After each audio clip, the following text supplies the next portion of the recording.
मैं सर नहीं आते चमन में गुल खिलाने को, यही मिट्टी से धरती है, यही जर्रे उभरते हैं।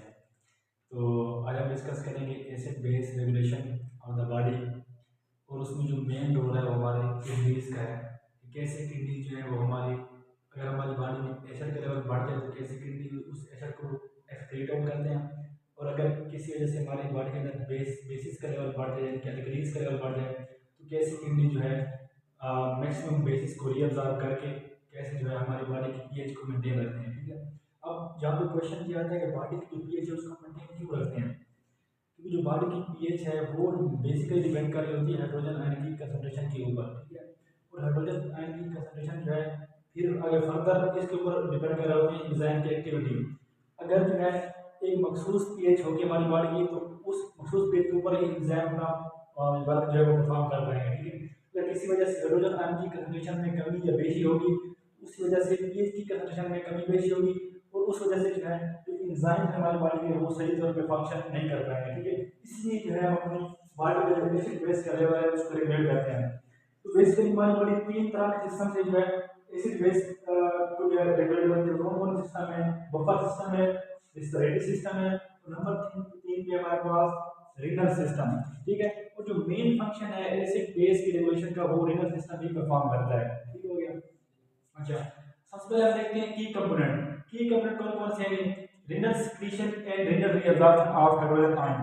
कितनी हाइड्रोजन आयन इसके अंदर ट्यूब्यूल्स के अंदर सीक्रेट हो रही है और कितनी जो है ये वापस रीअब्जॉर्ब हो रही है। ठीक है, ये उस पर डिपेंड कर रहा होता है। और इसके अलावा renal production and renal excretion of bicarbonate ion, कि कितनी जो है बाइकार्बोनेट यहाँ पे प्रोड्यूस हो रही है, यानी कि यहाँ पे फिल्टर आउट हो रही है। ठीक है, और कितनी जो है इसकी एक्सक्रीशन हो रही है हमारी बॉडी से। ठीक है, तो ये बेसिकली ये दो की कंपोनेंट्स हैं। तो these two mechanism play important role in homeostasis by maintaining the pH. तो ये जो दो बेसिक की कंपोनेंट्स हैं ये पीएच की जो होमोस्टेसिस है उसमें अपना रोल प्ले करते हैं। ठीक हो गया। अच्छा, उसके बाद देखते हैं note why we precisely regulate hydrogen ion concentration, because all enzymes need a specific pH to work in the body. That's why we precisely maintain the hydrogen ion concentration in the body. Okay, तो सबसे पहले हम देखते हैं कि normal concentration कितनी है hydrogen ion की और पीएच की हमारी बॉडी के डिफरेंट कंपार्टमेंट्स में। ठीक है, फिर हम देखेंगे तो उन कंपार्टमेंट में कितनी फ्लक्चुएशन आ सकती है पीएच के अंदर, और किस तरह हमारी बॉडी जो है उस पीएच को मेंटेन करती है अगर उस पीएच में या तो कमी आ रही है या ज्यादती हो रही है। ठीक है, तो सबसे पहले देखें आर्टीरियल ब्लड। आर्टीरियल ब्लड की में जो है हाइड्रोजन की कंसंट्रेशन है, यूनिट है हमारे पास मिलीजूल पर लीटर। तो हाइड्रोजन आयन की कंसंट्रेशन आर्टीरियल ब्लड में 4.010⁻⁵ होगी। ठीक हो गया, और ये पीएच होगी 7.4। पीएच हम किस फॉर्मूले से फाइंड करते हैं? पीएच हम इस फॉर्मूले से फाइंड करते हैं, pH is equal to log hydrogen ion concentration. इस फॉर्मूले से जो है हम pH मेंटेन करते हैं। ये हम वैल्यू पुट करेंगे।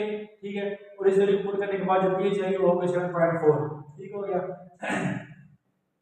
उसके बाद वीनस ब्लड की जो pH है, जो हाइड्रोजन आयन कंसंट्रेशन है ये 4.5 और इसकी जो pH है ये 7.35 है।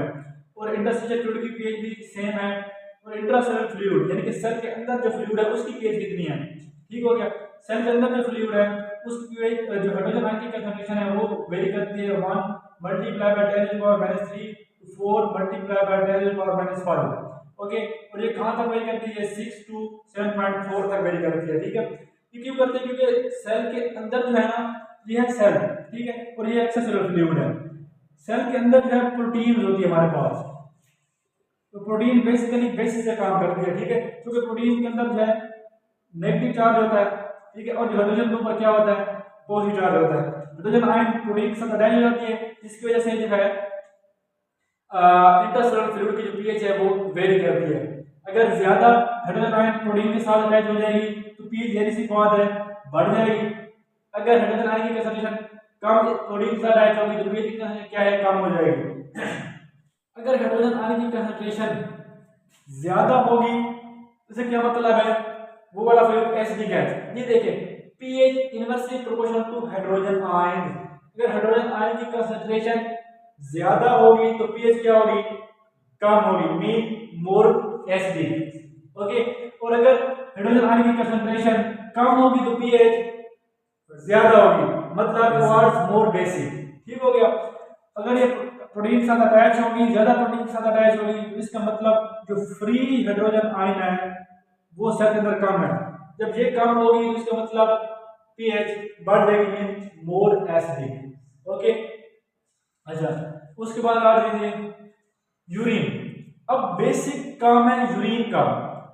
जो अगर हमारी बॉडी के अंदर एसिड की ज्यादती हो जाएगी, बढ़ जाएगा, तो जाहिर सी बात है जो हमारा यूरिन होगा वो किडनी मोर एसिडिक यूरिन पैदा करेगा। अगर जो है एसिड की कंसंट्रेशन हमारी बॉडी में कम होगी तो हमारा किडनी मोर बेसिक यूरिन पैदा करेगा।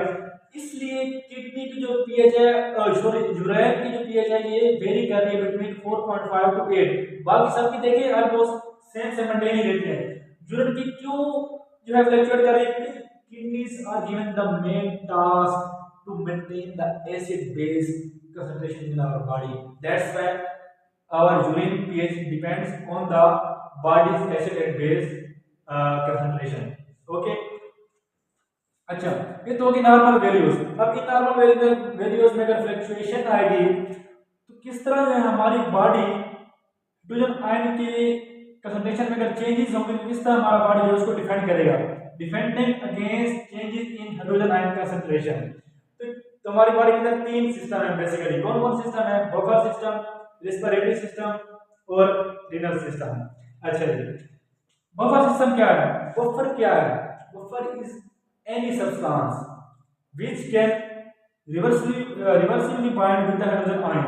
ठीक हो गया। रिवर्सिबली बाइंड करने का क्या मतलब है? देखें, अगर किसी वजह से हाइड्रोजन आयन की कंसंट्रेशन मेरी बॉडी के अंदर बढ़ रही है, हाइड्रोजन आयन की कंसंट्रेशन मेरी बॉडी के अंदर बढ़ रही है, तो क्या होगा?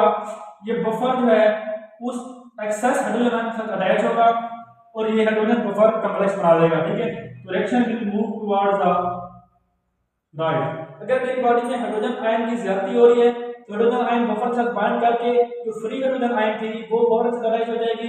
इस तरह जो है हमारी बॉडी की जो पीएच है वो मेंटेन होगी। ठीक है, मीन जब हाइड्रोजन आयन की कंसंट्रेशन ज्यादा होगी, ठीक है, उसके लिए में क्या होगा? उसके लिए में पीएच कम हो जाएगी। ठीक है, सेम इस तरह जब ये हाइड्रोजन आयन प्रोटीन के साथ अटैच हो रही थी तो फ्री हाइड्रोजन आयन कम हो रहे थे। ठीक है, जब ये बढ़ेगी तो ये इसको कम करने के लिए ये बफर के साथ अटैच होगी और इसकी कंसंट्रेशन कम हो जाएगी।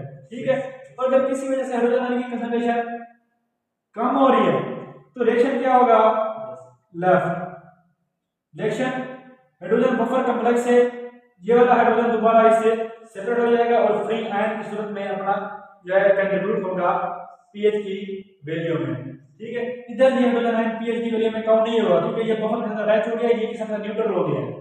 ठीक है, लेकिन इधर ये आजाद है, ये कहीं भी जा सकता है, जैसे आजाद उम्मीदवार पाकिस्तान में कहीं भी जा सकते हैं। ठीक है, इधर ये भी आजाद हो गया। ठीक है, इधर ये आजाद होके उस पेज में कंट्रीब्यूट कर रहा है। ठीक हो गया। अच्छा, उसके बाद देखिए जो रेड ब्लड सेल्स हैं ये भी बफर का काम करते हैं। कैसे करते हैं? रेड ब्लड सेल्स के अंदर हमने पढ़ा है कि क्या होती है? हेमोग्लोबिन मॉलिक्यूल होते हैं और हेमोग्लोबिन क्या है? प्रोटीन है। तो प्रोटीन के ऊपर क्या होता है? नेगेटिव चार्ज होता है। तो हाइड्रोजन के ऊपर कौन सा चार्ज है? पॉजिटिव चार्ज है। ठीक है, ये देखिए here is a red blood cell, इसके अंदर जो है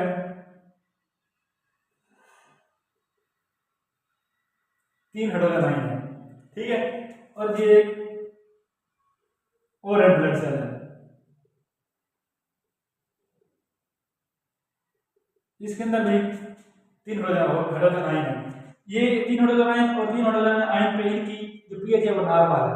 ठीक है, अगर किसी वजह से इस हाइड्रोजन आयन की जो एक हाइड्रोजन आयन है ये एक्सक्रीट आउट हो जाता है, बाहर एक्सक्रीट आउट हो जाता है, ये इधर आ गया, उस वक्त क्या करेगा? उस वक्त ये जो बफर है ये क्या करेगा? ये लेफ्ट तरफ मूव करेगा। ये हाइड्रोजन बफर कॉम्प्लेक्स है, मीन जो हीमोग्लोबिन के साथ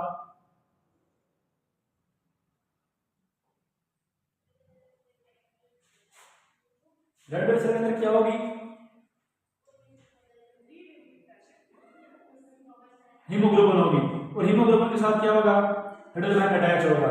जब इसके साथ अटैच होगा तो ये पीएच की कंसंट्रेशन में काउंट नहीं होगा और किसी वजह से ये हाइड्रोजन आयन एक्सक्रीट आउट हो रहा है, ठीक है। मेन इसकी जो हाइड्रोजन आयन कंसंट्रेशन है कम हो रही है, मेन ये मोर बेसिक हो रहा है। जब मोर बेसिक होगा तो ये बफर जो है ये लेफ्ट की तरफ चलेगा, जब लेफ्ट की तरफ चलेगा तो ये जो है यहाँ से बफर जो है बफर और हाइड्रोजन आयन का कॉम्प्लेक्स क्या करेगा, हाइड्रोजन आयन इस सेल को दे देगा यहाँ पे, ये दोबारा 3 हाइड्रोजन आयन हो जाएंगे यहाँ पे, ठीक है। इस तरह ये बफर रेड ब्लड सेल अपने आप अपने पीएच को मेंटेन कर रहा है। अगर किसी वजह से यहाँ पे बाहर से और हाइड्रोजन आयन आ रहा है, मेन नॉर्मल हाइड्रोजन की वैल्यू यहाँ पे कितनी है, 3 है। अगर किसी वजह से चौथा यहाँ पे हाइड्रोजन आयन आ रहा है तो ये क्या करेगा, चौथा हाइड्रोजन आयन, तब ये रिएक्शन क्या करेगा, हाइड्रोजन प्लस बफर राइट की तरफ ये रिएक्शन मूव करेगा। Now this will be bind with the haemoglobin. जब ये हीमोग्लोबिन के साथ बाइंड होगा तो ये पीएच की कंसंट्रेशन में काउंट नहीं होगा। जब काउंट नहीं होगा तो उस कंडीशन में क्या होगा, ये दोबारा 3 हाइड्रोजन आयन इधर बच जाएंगे। तो इस तरह जो है रेड ब्लड सेल्स जो है अपनी पीएच को मेंटेन करते हैं इस तरह करके, ये बफर, ठीक हो गया। यहाँ तक समझ आ गई, बहुत इजी है ये। अच्छा, उसके बाद आगे हैं bicarbonate.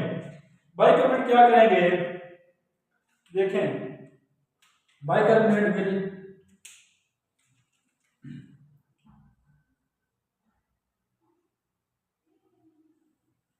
will dissociate into carbon dioxide and water will make bicarbonate। देखें अब मैं इसके अंदर डाल रहा हूं